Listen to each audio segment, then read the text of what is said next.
Hey guys, this is Preeti. Welcome back to my channel.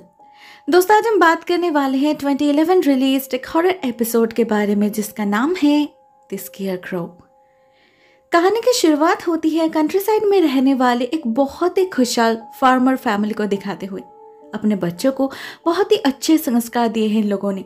Family bondings, values, elders की इज्जत करना, हर काम में एक दूसरे की मदद करना एंड मोस्ट इम्पोर्टेंटली पैसों की वैल्यू करना, जिसके लिए एक बहुत ही यूनिक तरीका अपनाया है इन लोगों ने। डायरेक्टली अपने बच्चों को कोई पॉकेट मनी ना देकर अर्न करने का अलग अलग जरिया दिखाया है। जैसे उनके बेटे बॉबी को उन्होंने कैटल संभालने की जिम्मेदारी दी है। उन्हें खिलाना पिलाना, मेंटेन करना, उनकी देखरेख करना सब उसका काम है। उसके बदले में उसे पेमेंट मिलता है। दूसरी तरफ उनकी बेटी जेनी को मिला है फील्ड का एक छोटा सा हिस्सा। उसमें वो कुछ भी उगा सकती है और उसे बेचकर पैसा कमा सकती है। इन अरेंजमेंट से दोनों ही बहुत खुश थे एंड इनिशियली उन्हें मजा भी आ रहा था। लेकिन जेनी की प्रॉब्लम्स तब शुरू होती है जब उसके कॉर्न एंड स्ट्रॉबेरीज पकना शुरू होते हैं। बर्ड्स एंड बग्स के हमले में बेचारी की तो हालत खराब हो जाती है। सारे मेहनत पर पानी फिर जाती है उसकी। उससे जितना हो सके वो कोशिश तो करती है उन्हें भगाने की, मगर कुछ फायदा नहीं होता। वो अपने पेरेंट्स से भी कहती है, जिसके जवाब में उसकी माँ कहती है कि ये फार्मिंग का एक हिस्सा है। हर फार्मर को ऐसे प्रॉब्लम्स टैकल करना पड़ता है, उसे भी करना होगा। तभी तो वो समझ पाएगी पैसे कमाने के लिए कितनी मेहनत लगती है। अगले सीन में हम जेनी को अपने भाई के साथ एक दुकान में जाते हुए देखते हैं जहाँ बॉबी की गर्लफ्रेंड एमी काम करती थी। उस वक्त वो किताब पढ़ रही थी और उसमें इतनी डूबी हुई थी कि उनके आने की भनक तक नहीं लगी उसे। जब जेनी उससे पूछती है इतना क्या इंटरेस्टिंग है, तो वो एक पोएम के बारे में बताती है जो उतना ही खूबसूरत है जितना कि डरावनी। वो रिसाइट करना स्टार्ट करती है और एकदम अचानक से ही उन्हें पीछे से एक आवाज आती है। एक बहुत ही क्रीपी आदमी खड़ा था वहाँ, जो उस पोएम को कंप्लीट करता है, साथ में उसका मीनिंग भी बताता है। कहता है ये पोएम असल में दुनिया के अंत के बारे में है। जब सब कुछ शांत पड़ जाएगा, it will be peaceful and quite. उसकी बातें इतनी क्रीपी थी कि ये तीनों के तीनों ही डर से कांप उठते हैं। कुछ तो था उस बंदे में, समथिंग वेरी हिप्नोटिक, जिसे इग्नोर किया नहीं जा सकता। और उसकी आंखें, उन्हें तो ऐसा लग रहा था जैसे वो उनके रूह के अंदर तक झांक पा रहा हो। कुछ देर बाद वो आदमी निकल जाता है, मगर कोई समझ नहीं पाता आखिर वो अंदर आया कहाँ से, क्योंकि जनरली अगर कोई दरवाजे से अंदर घुसता है तो घंटी बजती है, जो उसके आने पर किसी ने नहीं सुनी। तो फिर शायद उन्होंने ही मिस कर दिया होगा। ये सोचकर वो लोग बात को टाल देते हैं, मगर असली बात यहाँ पर खत्म नहीं होती। ये तो बस शुरुआत थी। उसी रात जब सभी सो रहे थे, हम उस आदमी को देखते हैं उनके घर पर नजर रखते हुए। बॉबी का डॉग स्काउट उसे देख पाता है और पता नहीं उसे क्या होता है, कोई स्मेल आता है या फिर कोई एनर्जी फील कर पाता है, वो गॉड नोस। लेकिन बहुत ज्यादा डर जाता है बेचारा, बिस्तर के नीचे जाकर छुप जाता है। मगर वो आदमी अपनी जगह से नहीं हिलता। उतने दूर से भी जैसे घर के अंदर दिख पा रहा था वो, और उन पर नजर भी रख पा रहा था। नेक्स्ट डे जब जेनी स्कूल से घर लौट रही थी, तब भी उसे वो आदमी अपने घर के बाहर मिलता है। दोनों में कुछ बातचीत होती है और फिर वो निकल जाता है, मगर वो क्या कह जाता है वो हमें सुनाई नहीं देती। ठीक इसके बाद ही वहां आकर हाजिर होता है बॉबी। उसने उस आदमी को देख लिया था, तो वो जेनी से पूछता है वो क्या बोल रहा था। जवाब में जेनी कहती है कि वो पूछ रहा था उनके फील्ड में बर्ड्स की कोई प्रॉब्लम है या नहीं। उसके पास एक बहुत ही बढ़िया स्केयरक्रो है जो उनकी सारी प्रॉब्लम्स दूर कर सकता है। बर्ड्स तो भगाएगा ही, साथ में बग्स भी। इतना इफेक्टिव है।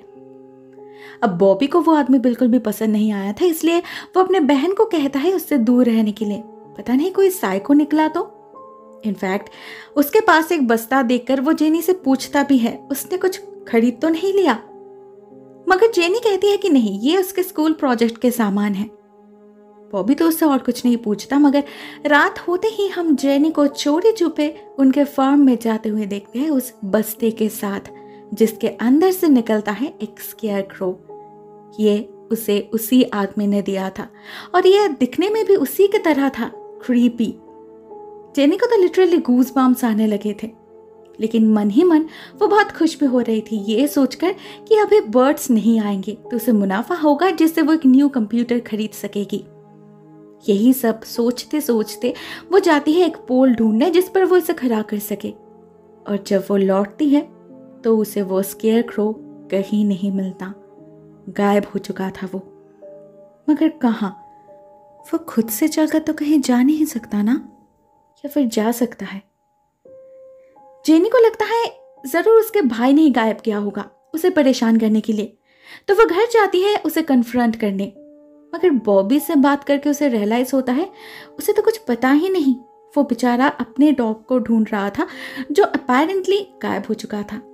सुबह से कई बार हर जगह ढूंढ चुका था वो, लेकिन स्काउट उसे कहीं नहीं मिला। पता नहीं क्या हुआ उसके साथ। इधर जेनी के सवालों से बॉबी को समझ आ जाता है कि उसने उसे झूठ कहा था सुबह। उसके मना करने के बावजूद जेनी ने उस क्रीपी आदमी से स्केयर क्रो खरीदा है। मगर जेनी बताती है कि नहीं, उसने खरीदा नहीं है, वो आदमी फ्री में दे रहा था इसीलिए उसने रख लिया। वैसे भी उसे एक चाहिए था। वो कई दिनों से सोच ही रही थी कि उसे बनाना होगा, मगर अभी फ्री में मिल रहा है तो क्यों ना ले। लेकिन अभी सवाल ये था कि वो आखिर गया कहाँ। बॉबी जाकर अपने पेरेंट्स से भी पूछता है मगर उन्हें भी कुछ पता नहीं था। तो फाइनली वो लोग इस कंक्लूजन पर पहुंचते हैं कि ये जरूर उनके किसी नेबर का मजाक होगा, नथिंग सीरियस। दो भाई बहन जब घर के सामने बैठकर यही सब डिस्कस कर रहे थे तो अचानक ही उन्हें एक चीज रियलाइज होती है कि उनके चारों तरफ सब कुछ ज्यादा ही स्टिल है। एक अजीब सा सन्नाटा मंडरा रहा है हर जगह। कोई यूजुअल साउंड सुनाई नहीं दे रही, ना हवा की ना क्रिकेट्स की। It's so strange. सन्नाटा भी इतना भयानक हो सकता है, यह पहली बार एहसास हो रहा था उन दोनों को, क्योंकि इसे एक्सपीरियंस भी शायद पहली बार ही कर रहे थे वो। नेक्स्ट डे उनके साथ कुछ और अजीब हादसे होने लगते हैं जिनका कोई मतलब उन्हें समझ नहीं आता। जेनी जब अपने कॉर्नफील्ड में जाती है वो तो बिल्कुल शॉक्ड रह जाती है, क्योंकि उसे कहीं एक भी बर्ड दिखाई नहीं देती, इवन आसमान में भी नहीं। इवन जब वो एक कॉर्न निकाल के देखती भी है उसमें भी कोई बग्स नहीं थे। ये तो बिल्कुल मिरेकल ही हो गया। जेनी ये सब देखकर इतनी खुश हो गई थी कि उसे इसके पीछे छुपे अननेचुरलिटी, अबनॉर्मलिटी दिखाई नहीं देती। उसे एक बार भी ये ख्याल नहीं आता कि आखिर ये सब पॉसिबल कैसे हुआ। मगर उसके पूछे बिना ही उसे इसका जवाब मिल जाता है जब अपने सामने उसे दिखाई देता है वो भयानक स्केयरक्रो, जिसे किसी ने फील्ड के बिल्कुल बीचों बीच लगा दिया था। मगर इसे यहाँ किसने लगाया? वो बॉबी को बुलाकर भी दिखाती है, मगर इस बार भी उसे कोई आइडिया नहीं था। बॉबी को बहुत अजीब सा लगता है उसे देखकर, एक नेगेटिविटी फील होती है, तो वो जेनी से कहता है उसे जला देने के लिए। मगर जेनी ऐसा नहीं करती, क्योंकि अब भी उसे लग रहा था कि उनका कोई नेबर मजाक कर रहा है। वैसे भी उससे क्या, उसका तो फायदा ही हुआ ना। उधर उसी दिन जब बॉबी फील्ड पर जाता है अपने काउस को खाना देने, उसे भी एक अजीब नजारा दिखता है। एक कंप्लीटली खाली फील्ड, दूर दूर तक कहीं एक भी गाय नजर नहीं आ रही थी। जिन्हें कभी बुलाना ही नहीं पड़ता था, उसके गाड़ी के आवाज से ही सभी इकट्ठा हो जाते थे, क्योंकि उन्हें पता होता था कि ये उनका फीडिंग टाइम है। वो सभी आज अचानक कहाँ चले गए, वो भी एक साथ। बॉबी को ये सब बिल्कुल भी ठीक नहीं लगता। पहले स्काउट, फिर ये काउस, आखिर ये सब हो क्या रहा था। वो भागता है अपने पेरेंट्स को इन्फॉर्म करने, और ठीक तभी इधर जेनी के साथ कुछ अजीब होने लगता है। उसे अपने आसपास किसी की फुटस्टेप सुनाई देने लगती है। ऐसा लगता है जैसे कोई छुप कर उस पर नजर रख रहा है। जब डर से उसका ब्रेकडाउन ऑलमोस्ट होने ही वाला था, तब अचानक ही बॉबी वहां जा पहुंचता है और सिचुएशन को संभाल लेता है।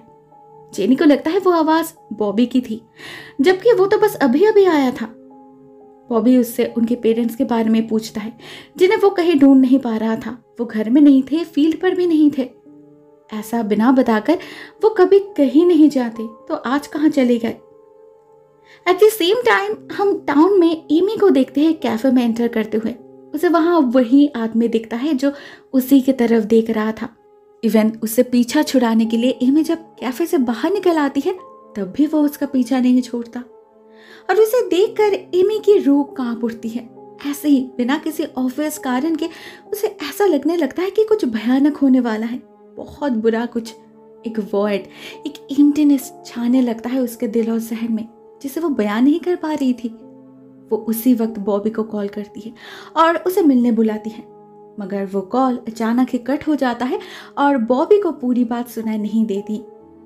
उधर चर्च के घंटी से एमी जैसी ऊपर की तरफ नजर डालती है, उसे दिखाई देता है एक स्केयरक्रो जिसे किसी ने होली क्रॉस की जगह रख दिया था। भला ऐसा अपशगुन कौन कर सकता है? उधर एमी का कॉल मिलते ही बॉबी शहर के लिए रवाना हो जाता है और जेनी से कहा जाता है उनके पेरेंट्स को इन्फॉर्म करने के लिए कुछ तो गड़बड़ चल रहा है। मगर जब वो एमी के बताए गए जगह पर पहुंचता है, उसे वहां कोई नहीं दिखता। पूरा कैफे खाली पड़ा था, मगर वहां लोगों के सामान, हाफ फिनिश्ड प्लेट्स जरूर पड़े थे, जो सबूत थे यहाँ कुछ देर पहले भी बहुत सारे लोग थे। शायद एमी भी थी, मगर अभी सब लोग कहाँ गए? कॉल करने पर बॉबी को एमी की फोन की घंटी रास्ते से सुनाई देती है। इनफैक्ट उसका फोन भी रोड पर ही पड़ा था, आसपास के और भी बहुत सारे सामान के साथ। पूरे शहर में इतनी खामोशी थी कि यकीन करना मुश्किल हो रहा था कि यह शहर की सबसे इम्पोर्टेंट एंड बिजी रोड है। इस वक्त तो लिटरली ट्रैफिक जैम लगा रहता है यहाँ, तो आज इतना खाली कैसे? और एमी कहाँ है? बॉबी जब यही सब कुछ सोच रहा था तो अचानक ही उसे कॉल आता है जेनी का, जो उसे इन्फॉर्म करती है कि वो स्केयरक्रो फिर से गायब हो चुका है अपने आप ही। तभी बॉबी को कैफे के बाहर वो क्रीपी आदमी नजर आता है जो अपनी गाड़ी लेकर उनके घर की तरफ ही जा रहा था। बॉबी को उसका इरादा कुछ ठीक नहीं लगता, तो वो उसी वक्त जेनी को वार्न करता है और जब तक वो ना घर पहुंचे तब तक घर जाकर सारे खिड़की दरवाजे लॉक करके छुपने के लिए भी कहता है। उधर जेनी को फिर से वो फुटस्टेप्स बार बार अपने आसपास सुनाई देने लगी थी। इस बार तो वो सच में डर जाती है, क्योंकि इस बार तो बॉबी भी नहीं हो सकता था। वो पागलों की तरह भागने लगती है, मगर वो जिस तरफ ही क्यों ना भागे, अपने सामने उसे बार बार वो स्केयरक्रो ही दिख रहा था। हर तरफ था वो, हर जगह साई की तरह पीछा कर रहा था उसका। भागते भागते थक चुकी थी जेनी। यह फील्ड जैसे खत्म ही नहीं हो रहा था। हर दिन कई बार जिस फील्ड का चक्कर काटती थी वो, आज वही फील्ड उसके लिए एक मेज बन चुका था। मगर हार नहीं मानती जेनी। एक पॉइंट पे बाहर निकल आती है और आते ही उसे नजर आती है उस आदमी की गाड़ी। मतलब वो आदमी भी यही कहीं होगा। जेनी और एक पल भी जाया नहीं करती। उसी वक्त घर के अंदर जाकर सब कुछ लॉक कर देती है और अपने पेरेंट्स को कॉल करने की कोशिश करती है, मगर उनका कॉल ही नहीं लग रहा था। तभी घर के अंदर जेनी को ढेर सारे स्ट्रॉस नजर आने लगते हैं, जिससे वो डर जाती है और बाहर भागने की कोशिश करती है, मगर भाग नहीं पाती क्योंकि दरवाजे के बाहर ही उसका इंतजार कर रहा था वही स्केयरक्रो। कुछ देर बाद बॉबी घर लौट आता है और अपनी बहन को बुलाने लगता है, मगर उसे कोई रिस्पॉन्स नहीं मिलता। बस दिखता है तो बस एक स्केयरक्रो जो घर के अंदर बैठा था, बिल्कुल किसी इंसान की तरह। अगले ही पल वो सचमुच एक इंसान में कन्वर्ट हो जाता है, जो और कोई नहीं, वो क्रीपी आदमी था। और बॉबी से वो कहता है कि जेनी को बुलाने का कोई फायदा नहीं, क्योंकि वो नहीं आने वाली, वो जा चुकी है बाकी सब की तरह। बॉबी जब उस पर ब्लेम डालने की कोशिश करता है कि जरूर उसी ने कुछ किया है, वो बताता है कि नहीं, उसने कुछ नहीं किया। इनफैक्ट किसी ने किसी को कुछ नहीं किया। बस जो होना था वही हुआ है, जैसे होना था ठीक वैसे ही। It's perfect. दुनिया का अंत तो ऐसे ही होने वाला था, पीसफुली। सभी जा चुके हैं, बस उसे एक इंसान की जरूरत थी जो इस परफेक्शन को महसूस कर सके। इसीलिए बॉबी रह गया। अब उसे भी जाना होगा अपने इटर्नल दुनिया में, जहां उसे इन्फिनिट वक्त मिलने वाला है इस चीज को समझने का। इतना कहकर वह आदमी खुद एक स्केयरक्रो में बदल जाता है and at the ending scene हम दो स्केयरक्रोस को देखते हैं एक साथ फील्ड में खड़े हुए, जिन्होंने एग्जैक्टली वैसे ही कपड़े पहन रखे थे जो बॉबी और उस आदमी ने पहना था। इसका मतलब ये वही दोनों हैं, बाकी सबकी तरह स्केयरक्रोस बन चुके हैं, सूखे, बेजान, दी हॉलो मैन। दोस्तों, ये कहानी यहीं पर एंड हो जाती है। काफी विकेट स्टोरी है ना? मुझे तो अच्छी लगी, मगर आप बताओ आपको कैसी लगी? कमेंट करना भूलना मत। आज के लिए बस इतना ही दोस्तों। Thank you so much for watching this video. बहुत जल्द मिलते हैं किसी और नई वीडियो के साथ। तब तक के लिए टेक केयर, टाटा।